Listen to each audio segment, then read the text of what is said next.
नमस्कार दोस्तों, आज हम बात करने वाले हैं कि कैसे आप किसी भी शेयर की पूरी डिटेल एनालिसिस कर सकते हैं। यहाँ पे समरी के अंदर हमें क्या क्या चीज़ें मिलती है और कैसे यूज़ की जाती हैं, चार्ट को कैसे यूज़ करना है, कैसे हम बाई कर सकते हैं, सेल कर सकते हैं, न्यूज़ से कैसे एनालिसिस कर सकते हैं या फंडामेंटल एनालिसिस कैसे करते हैं।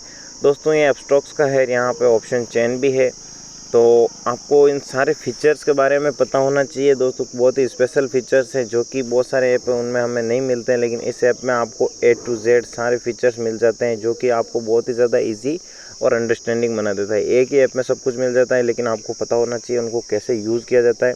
अगर आप बिगिनर्स हो या फिर बिल्कुल अभी आपने ज्वाइन किया है मार्केट के बारे में या स्टॉक्स को आपने अभी तक अकाउंट नहीं खोला है, तो भी आप इस वीडियो को देखिए, पूरा समझिए, फिर लिंक डिस्क्रिप्शन में उससे जल्दी जाके अपना डीमैट अकाउंट ओपन कर दीजिएगा। इससे हमें सपोर्ट भी मिलेगा। और दोस्तों हम सब ब्रोकर हैं, तो आप कोई भी कमेंट कर सकते हो, आपको कोई परेशानी हो तो हम उसका रिप्लाई करके आपको सॉल्व करेंगे। ठीक है दोस्तों, तो शुरू करते हैं बिना किसी देरी के। लाइक शेयर सब्सक्राइब में कोई कमी मत रखिए दोस्तों। ठीक है दोस्तों, तो यहाँ पे आप देखिए कि हम किसी भी शेयर को जब अपस्टॉक्स में एंटर करते हैं तो इस प्रकार का हमने जो अपने वॉच लिस्ट बना रखी है उसमें शेयर आ जाएंगे। ठीक है, वॉच लिस्ट करने के लिए आपको कुछ नहीं करना है, यहाँ पे क्रिएट वॉच लिस्ट करके आप जो भी नाम देना चाहो दे सकते हो। ठीक है, उसके बाद यहाँ पे आपको स्क्रिप्ट ऐड का है, तो यहाँ से आप कोई भी स्क्रिप्ट ऐड कर सकते हो। जैसे टाटा मोटर्स में नहीं ऐड कर रखे हैं तो वहीं से ऐड किया है। ठीक है, अब दोस्तों हम क्या करेंगे, इस शेयर पर भी क्लिक करेंगे। ठीक है, और इसकी एनालिसिस करेंगे। तो सबसे पहले जब हम इस पर क्लिक करते हैं तो आता है समरी। अब इस समरी में हमारा क्या इम्पोर्टेंट चीज़ें हैं जिनका हमें ध्यान रखना है और वो हमें किस प्रकार से काम आती है। तो दोस्तों ये समरी में ज़्यादा चीज़ें होती हैं, वो काम आती है एक ट्रेडर के लिए। ठीक है, तो आप अगर इन्वेस्टर हो तो इन्वेस्टर को तो सिर्फ फंडामेंटल एनालिसिस करनी होती है। ठीक है, और अगर आप ट्रेडर हो तो फिर आपको समरी एनालिसिस करनी ज़रूरी है। ठीक है, तो दोस्तों यहाँ पे समरी में अंदर क्या आता है, तो अभी आप देख सकते हो यहाँ पे शेयर की प्राइस कितनी चल रही है, 391.75 पैसे। ठीक है, और इसमें हमने 400 पे इसको सेल किया था और लगभग 400 पे सेल करने के बाद 395 का हमारा टारगेट था जो कि अचीव हो गया और 5-6 हज़ार का इसमें अच्छा प्रॉफिट हुआ है। टेलीग्राम में मैंने इसकी कॉल दी थी, आप जाके ज्वाइन हो सकते हो और वहाँ से सीख सकते हो, सब एजुकेशन पर्पज़ से है। ठीक है दोस्तों, 100% कोई चीज़ नहीं होती है। तो यहाँ पे आप देखिए उसके नीचे क्या लिखा रखा है, यहाँ पे एक तरफ आपको दिखाई दे रहा है ये है परसेंटेज के अंदर और इस तरफ है वो है पैसे के अंदर, यानी कि 12.20 रुपये इसमें आज गिरावट हुई। वो कितना परसेंटेज है, तो 3% है ना। अब हम देखते हैं कि उसके नीचे दे रखा है डेट जो कि तारीख है और उसमें दे रखा है टाइम। ठीक है, और दोस्तों यहाँ पे नीचे है अब ओपन, यानी कि इस शेयर ने ओपन 9:15 बजे ओपन हुआ। वो कौन सी प्राइस पे ओपन हुआ, तो शेयर 400 रुपये के आसपास ओपन हुआ और क्लोज़ कितने पे हुआ था कल। ठीक है, तो क्लोज़ हुआ था 403.95 रुपये। ठीक है, यहाँ पे हम बात करेंगे कि लोअर सर्किट पे कितना है इसका, तो 363 तक ये गिर सकता है। अगर गिरता है तो वहाँ तक गिरेगा, लेकिन उसके बाद वो गिरने के चांस कम हो जाएंगे। ठीक है, लोअर सर्किट यानी कि अचानक से अगर ज़्यादा सेलिंग हो गई, ठीक है, आप ऐसा मानिए कि बहुत ही ज़्यादा सेलिंग हुई है, तो ये जाके कहाँ रुकेगा, तो ये जैसे ही 363.60 पे जाएगा वहाँ से ये रुक जाएगा और 45 मिनट के लिए ट्रेडिंग बंद हो जाएगी। ठीक है, इसी प्रकार आप बात करो तो अपर सर्किट की, अपर सर्किट में क्या होता है कि यहाँ पे 444.30 रुपये पे अगर यहाँ पे हैवी बाइंग होती है तो वहाँ पे जाके रुक जाएगा और 45 मिनट के लिए ट्रेडिंग बंद हो जाएगी। ठीक है, अब देख लेते हैं एवरेज ट्रेडेड प्राइस का मतलब क्या होता है। तो दोस्तों इसमें अधिकतर बाइंग या सेलिंग हुई है वो 399.69 रुपीज़ के ऊपर हुई है। ठीक है, अब ये लाइन हमें क्या बताती है, क्या आपको पता है? ठीक है चलो, तो इस पे ये बताती है कि जो आज का लो था वो कितना था और आज का हाई कितना था।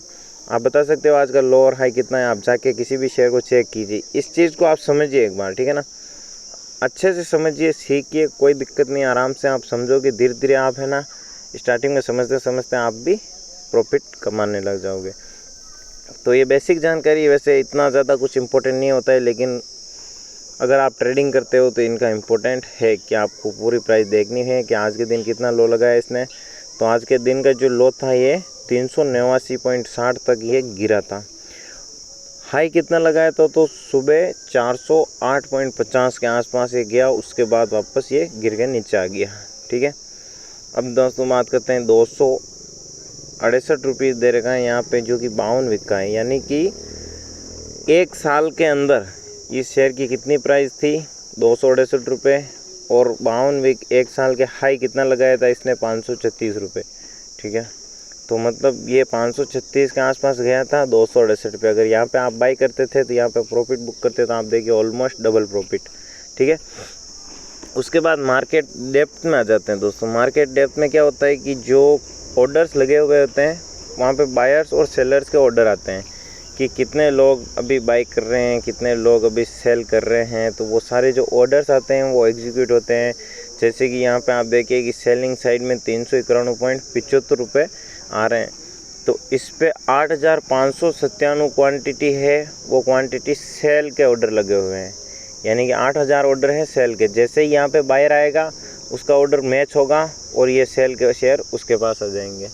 ठीक है, तो इस प्रकार ये मार्केट डेप्थ में आता है। यहाँ पे बिड और आस्क क्वांटिटी पूछी जाती है। आस्क यानी कि क्या प्राइस मांग रहे हैं यहाँ पे क्वांटिटी, और यहाँ पे ये बिडिंग लगाते हैं। जैसे कि कोई बायर है वो बोल रहा है कि मैं 390 पे ख़रीदूँगा, यहाँ पे कोई सेलर बोल रहा है मैं 391 पे बेचूँगा। जब तक इनका मैच नहीं होगा तब तक शेयर नहीं बिकेंगे। ठीक है, तो इस प्रकार से आस्क और बिड होता है। अब हम चलते हैं इसके नीचे। तो दोस्तों यहाँ पे देखिए कि कंपनी की प्रोफाइल। दोस्तों कंपटीशन के कारण क्या हुआ है कि आज सारी अवेलेबिलिटी इस ऐप में हो चुकी है, वरना मैं जब नया था तो है ना अलग अलग ऐप में मेरे को एनालिसिस करनी पड़ती थी, कंपनी क्या करती है, फिर उसके फंडामेंटल, प्रमोटर, बहुत सारी हमें जो डिटेल एनालिसिस करनी होती है वो नहीं कर पाते थे। पर यहाँ पर आपको सब मिल जाएगा। ठीक है, तो यहाँ पे क्या लिखा है देखिए कि टाटा मोटर्स लिमिटेड ब्ला ब्ला ब्ला ब्ला ब्ला, ये मतलब है आपकी पैसेंजर व्हीकल है, एक्सॉन, इन सारी कारों की डिटेल दे रखी है। ये कार बनाते हैं, वो करते हैं, वो करते हैं, वो करते हैं। ठीक है, तो अब चलते हैं हम नेक्स्ट में। आप पढ़ लेना इससे अच्छी तरीके से। आप जानते हो टाटा मोटर्स वैसे क्या काम करती है जो। ठीक है, अब चलते हैं जस्ट नीचे। यहाँ पे शेयर होल्डिंग इन्फो का मतलब क्या होता है। शेयर होल्डिंग इन्फो का मतलब होता है कि प्रमोटर्स किसे बोला जाता है। यहाँ पे देखिए प्रमोटर उनको बोलते हैं कि जो कंपनी के मालिक है वो कितने हैं। तो कंपनी के मालिक है, इसमें उनकी हिस्सेदारी है 46%। तो दोस्तों आप कोई सी स्टॉक में इन्वेस्ट करो तो जनरली 50% से ज़्यादा होने चाहिए, लेकिन ये ब्लू चिप स्टॉक है तो चलता है 50-46%, क्योंकि कंपनी रिलायबल है ना। तो यहाँ से आप देख सकते हो कि प्रमोटर कितने हैं, प्रमोटर कम नहीं होने चाहिए, प्रमोटर अच्छे होने चाहिए। तो 32.5% रिटेल ट्रेडर्स और रिटेल इन्वेस्टर है इसमें। म्यूचुअल फंड वाले कितने हैं, 6% के आसपास म्यूचुअल फंड वाले हैं।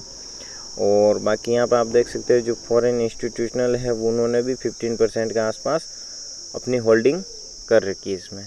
ठीक है, तो इससे आपको एक ब्रीफ व्यू मिल जाता है कि चलो कंपनी में कितने कौन हैं, क्या खरीद रखा है। उसके बाद यहाँ पे नीचे आएंगे तो कॉरपोरेट एक्शंस आएगा।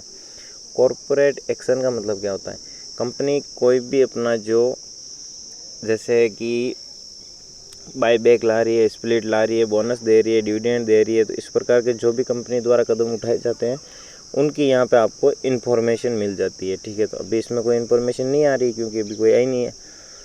नेक्स्ट चलते हैं दोस्तों हम इस वाले पे चार्ट एनालिसिस पे। ठीक है, तो आज मेरे इसमें चार्ट की क्या एनालिसिस थी वो भी मैं आपको बता देता हूँ। सिंपल सा था।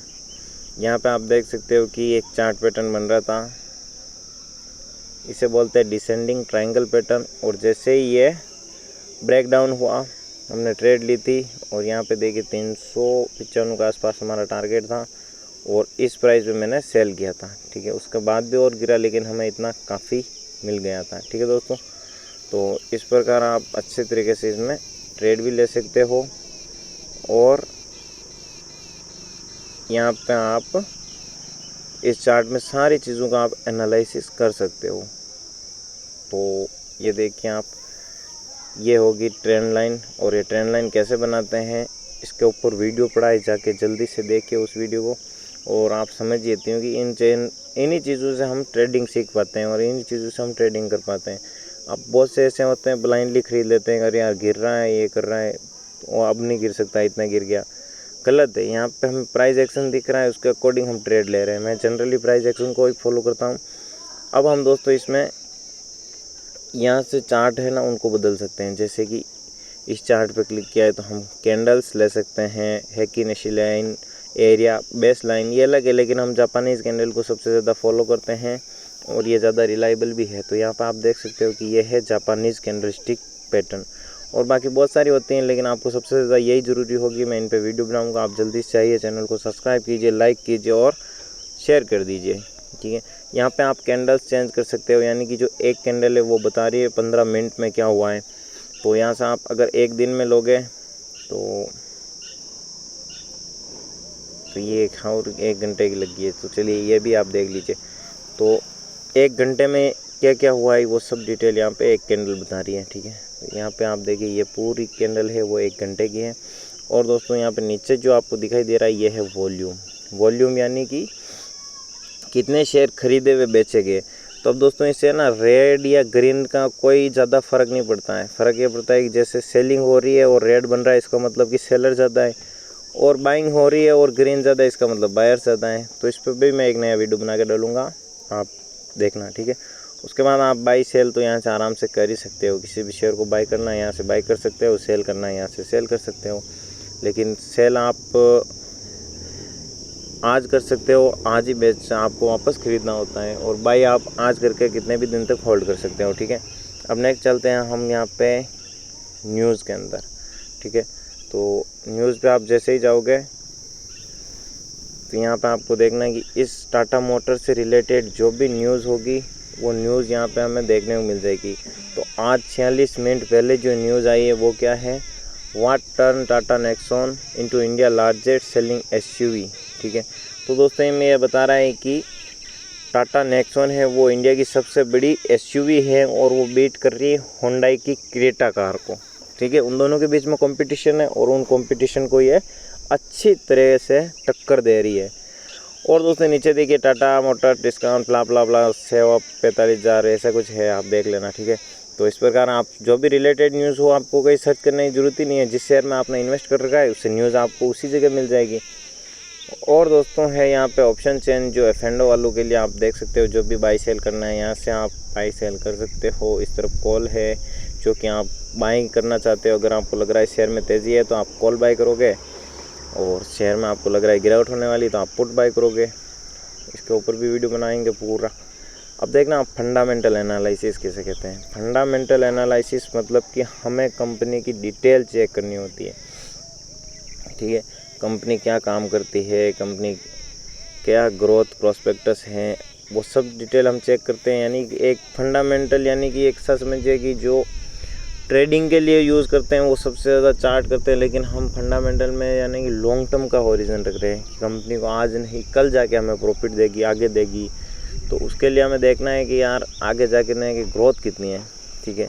और अभी वो मिल रहा है जो शेयर महंगा है या सस्ता, तो यहाँ पे पी रेशो आ जाता है, ठीक है। लेकिन अभी शायद ये अपडेट नहीं हो पा रहा है, तो यहाँ पे पी रेशो आ जाता है। उसके बाद अभी क्वार्टरली प्रॉफिट जो है इनका वो भी आ रहा है। देखिए आप क्वार्टरली जो रिज़ल्ट आया है तो उस रिज़ल्ट में क्या बता रखा है कि 2021 का मार्च महीने से अब इसमें गिरावट देखने को मिल रही है, ठीक है। जो इनका प्रॉफिट है वो अभी दिसंबर में जो रिज़ल्ट आया था उसमें गिरावट आई है, अब इसके रेवेन्यू में गिरावट आई है, ठीक है। ऑपरेटिंग प्रॉफिट पे क्लिक करेंगे तो दोस्तों ऑपरेटिंग प्रॉफिट में भी गिरावट आई है, लेकिन पिछले 2-3 महीनों से ये थोड़ा ठीक है, ठीक है। उसके बाद हम नेट प्रॉफिट पे जाएंगे, एक्सक्यूज़ मी। तो नेट प्रॉफिट में आप देख सकते हो कि नेट प्रॉफिट में भी ड्रॉप देखने को मिल रहा है। तो ये क्यों देखने को मिल रहा है, क्योंकि दोस्तों ये है टाटा मोटर्स का, और इनमें है जो चिप शॉर्टेज हो रही है, ठीक है। यानी कि वो जो चिप होती है उसकी कमी आ रही है, जिससे ये सही तरीके से कारें बनी हुई पड़ी है लेकिन उनका वर्किंग सिस्टम नहीं हो पा रहा है, ठीक है। तो ये हो जाएगा और वापस इनका प्रॉफिट चलने लग जाएगा। और आज इसमें एक बैड न्यूज़ भी थी उसी कारण। तो इस प्रकार आप सारी चीज़ें देख सकते हो, समझ सकते हो, और अच्छे स्टॉक को एनालाइज करके उसमें इन्वेस्ट कर सकते हो। इसीलिए मैंने आपको बनाया था कि जो नए हैं उनको इन सारी चीज़ों का पता चले कि इन सभी चीज़ों का यूज़ कहाँ करना है, कैसे करना है, और किसी कंपनी की पूरी डिटेल रिसर्च कहाँ और कैसे कर सकते हैं, ठीक है। तो आपके सभी सवालों के जवाब इस वीडियो में मिल गए हैं। अब आप जल्दी से दबा के लाइक शेयर व सब्सक्राइब कर दीजिए दोस्तों।